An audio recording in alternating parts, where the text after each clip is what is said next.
اور پھر وہ وقت آتا ہے کہ ہاؤس آف لارڈز اور ہاؤس آف کامن دونوں 50% ہو جاتے ہیں، اور پھر وہ وقت بھی آتا ہے کہ ہاؤس آف کامنز بہت زیادہ پھیل جاتا ہے، یہ کوئی 200 سال 150 سال لگ جاتا ہے۔ اب دیکھیں وہاں ہاؤس آف لارڈز نہیں ہے، تو جب ہم نے پاکستان بنایا تو پہلی جو بات ہم اگنور کر دیتے ہیں، نظر انداز کر دیتے ہیں، وہ یہ کہ ہمارے پاس آئین نہیں تھا۔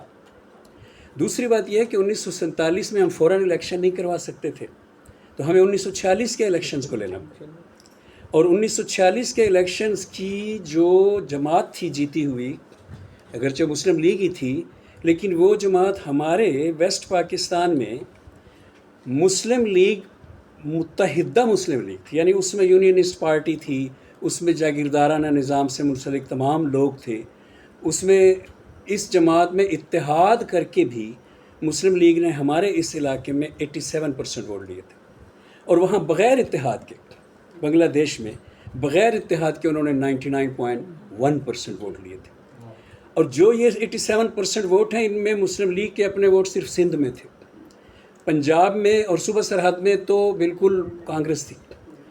تو اس وقت جو سچویشن بن رہی ہے اس کو ذرا دیکھیں کہ مسلم لیگ بنتی 1906 میں بنگال میں ہے، اس کے پہلے لیڈرز جو ہیں نواب وقار الملک، نواب محسن الملک، خواجہ ناظم الدین بعد میں اس میں یہ سب بنگال کے ہیں، خواجہ ناظم الدین کے زمانے تک یہ سب بنگال کے۔ ان کے جو بڑے مسلم لیگ کے صاحبان ہیں وہ عوام ہیں، حسین سہروردی شہید ہیں، مولانا بھاشانی ہیں، ہمارے جو بڑے لوگ ہیں وہ نواب ہیں، وہ سردار ہیں، وہ جاگیردار ہیں۔ تو یہ جو ڈیفرنس تھا یہ بیسیکلی ہاؤس آف کامنز اور ہاؤس آف لارڈز کا ڈیفرنس تھا، یعنی بنگلہ دیش جو ہے وہ ہماری ڈیموکریسی کا ہاؤس آف کامنز تھا۔ ایک ریزن اس کے ہاؤس آف کامنز بن جانے کی اور بہت بڑی وجہ تھی کہ جو ہی پاکستان بنا ودن 4 ایئرز 1951 میں بنگلہ دیش کی اسمبلی نے، جس کو آپ صوبائی اسمبلی کہہ سکتے ہیں، بنگلہ دیش کی اسمبلی نے لینڈ ایکویزیشن ایکٹ پاس کر دیا۔ لینڈ ایکویزیشن ایکٹ نے زمینیں چھین لی جاگیرداروں سے۔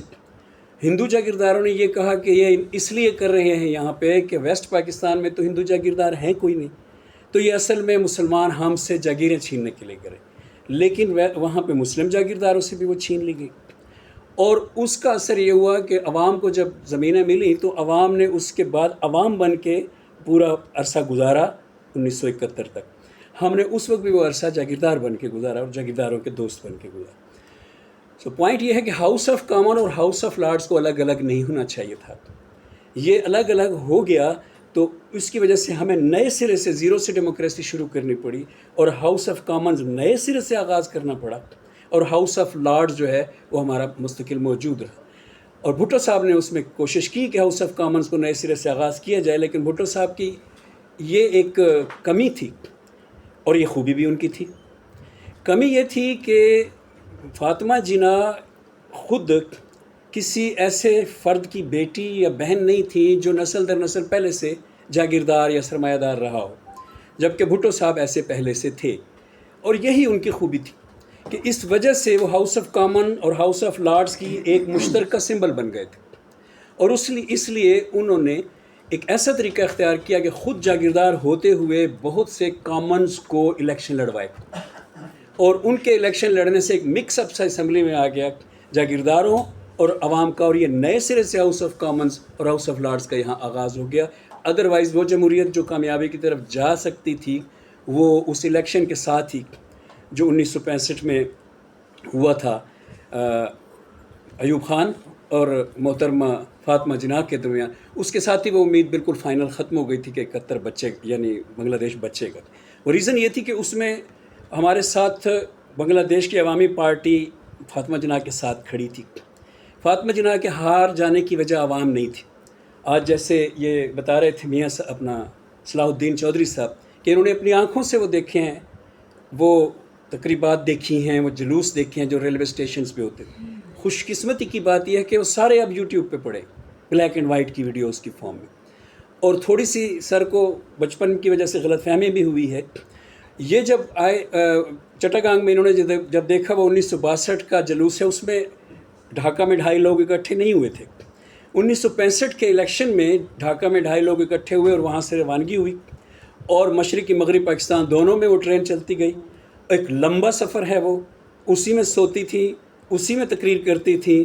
اس کے گیٹ کے کھڑکی کے باہر ابھی بھی ویڈیوز میں ہیں وہ اسپیکر لے کے کھڑی ہوتی تھی. صحیح بات. اور اس وقت وہ جو تقریر کرتی تھی, یہ بڑی ایک امپورٹنٹ بات میں اپنی گفتگو کے مین امپورٹنٹ بات عرض کرنے لگا. تو وہ جو تقریر کرتی تھی اس میں وہ کہتی تھی, اور یہاں میں بات سے پہلے یہ بھی عرض کر دوں کہ ہمیشہ توجہ سے اگر آپ سنیں کسی بھی لیڈر یا سیاسی رہنما کی تقریر تو غور کریں تو دو چیزوں میں سے ایک ہو سکتی ہے. یا یہ ہو سکتا ہے خاص طور پہ الیکشن میں کہ وہ آپ کو خوشحال زندگی کی آفرز کر رہا ہو, اور یا یہ ہو سکتا ہے کہ وہ آپ کو انسانی حقوق دلانے کی آفر کر رہا ہو.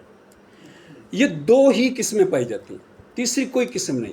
یعنی اگر آپ سے کوئی کہے میں بلڈنگز بنا دوں, میں سڑکیں بنا دوں, میں آپ کو یہ کر دوں گا, میں آپ کو وہ کر دوں گا, وہ آپ کو خوشحال زندگی کا سپنا دکھاتا ہے, کوئی بری بات نہیں ہے. لیکن وہ ایک یونرا ہے لیڈرز کی, وہ لیڈرز کی ایک قسم ہے. لیڈرز کی ایک اور قسم ہوتی ہے جو ہمیشہ حقوق انسانی کی بات کرتی ہے. آپ ان کی ہر تقریر سنیں, ان کی ہر تقریر میں ایک جملہ بول رہی ہیں کہ میں دینا چاہتی ہوں صدر بننے کے بعد اس قوم کو ڈائریکٹ ووٹ کا حق.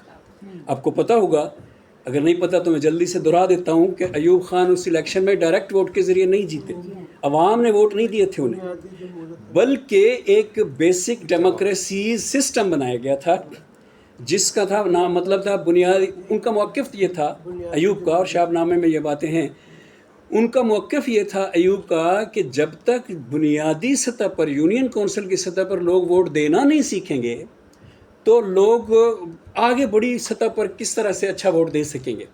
یہ موقف اختیار کر کے پھر 1 یونٹ والا ایک بہت بڑا بلنڈر اختیار کر کے 1 یونٹ کے 40 ہزار کونسلر لے لیے. 40,000 1 یونٹ بنگلہ دیش کے سے آگے کونسلر, اور 40,000 1 یونٹ ویسٹ پاکستان سے آگے کونسلر. 80,000 یونین کونسلز کے کونسلر تھے جنہوں نے 62 میں اسمبلی بنائی, ووٹ دے کر قومی اسمبلیاں بنائیں, 156 افراد پر مشتمل صوبائی اسمبلیاں بنائیں. پھر اس نے آئین بنایا, اس اسمبلی نے جس کو 80,000 بلدیاتی کونسلروں نے قومی اسمبلی میں بدلا, اس اسمبلی نے آئین بنایا, اور پھر اس آئین میں صدارتی انتخابات کو جائز قرار دیا گیا. اس وقت تک آئین بنا ہوا ہی نہیں تھا. 1956 کا جو آئین بنا تھا وہ ایکسیپٹ نہیں ہوا تھا, کیونکہ 1955 میں جو اسمبلی توڑ دی گئی تھی 1946 والی, اس کو توڑنے کے بعد, اور اس وقت ایوب کو 1951 سے لے کر 1956 تک 4 سال بھی ہو چکے تھے as chief of army staff. So وہ جو اسمبلی توڑ دی گئی تھی اس کے بعد 1 سال کے لیے اسمبلی بنی تھی 1956 میں, اس خیال سے کہ یہ ایک آئین بنائے گی, اور اس نے آئین بنایا. اسی نے تو ہمیں اسلامی جمہوریہ پاکستان کا نام دیا ہے, اس اسمبلی نے, وہ بہت اچھی بات ہے. لیکن اس اسمبلی کو, آئین کو عوام نے قبول نہیں کیا. تو 1962 میں یہ آئین اس اسمبلی نے دوبارہ بنایا جس کو 80,000 یونین کونسل کے لوگوں نے اسمبلی. اب آخر میں بات آ گئی کہ اسی اسمبلی نے 1965 کے الیکشن میں, جس میں وہ ٹرین کی میں مثال دے رہا ہوں, اس نے ووٹ دینے تھے. اس کو کہتے تھے الیکٹورل کالج. اس نے ووٹ دینے تھے, اور اسی نے ووٹ دیے بھاری اکثریت سے. ایوب خان جیت گئے. فاطمہ جناب بالکل پر امید نہیں تھی.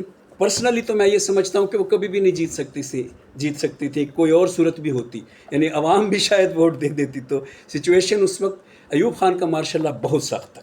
کبھی پھر ایسا سخت ماشاء اللہ نہیں آیا. نہ آئین تھا, نہ جمہوریت تھی, اور نہ ہی ایوب خان کا اس میں خاص ڈائریکٹ قصور تھا, کیونکہ یا تو اس نے پہلے سے موجود کسی پارلیمان کو اڑا دیا ہو تک. نہ آئین تھا, نہ پارلیمان تھا, نہ پراپر قبیلہ